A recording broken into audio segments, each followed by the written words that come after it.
বিসমিল্লাহির রহমানির রহিম। সুধী মণ্ডলী, আসসালামু আলাইকুম।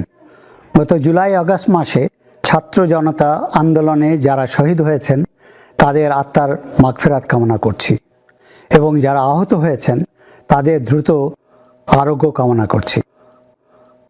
সদ্য বন্যায় যারা মৃত্যুবরণ করেছেন এবং ক্ষতিগ্রস্ত হয়েছেন তাদের জন্য প্রার্থনা করছি মহান আল্লাহ তাআলার কাছে।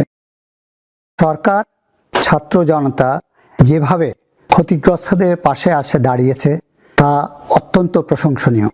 আমি নিশ্চিত অতি সত্বর ক্ষতিগ্রস্ত পরিবারবর্গ তারা নিজ বাড়িতে ফিরে যেতে পারবে এবং দৈনন্দিন কাজে ব্যস্ত হয়ে যাবে। 5ই আগস্ট স্বৈরাচার সরকারের পতনের পর বিডিআর বিদ্রোহের কিছু প্রত্যক্ষদর্শীগণ এবং পরিবারবর্গ তাদের অভিজ্ঞতা তুলে ধরেছেন।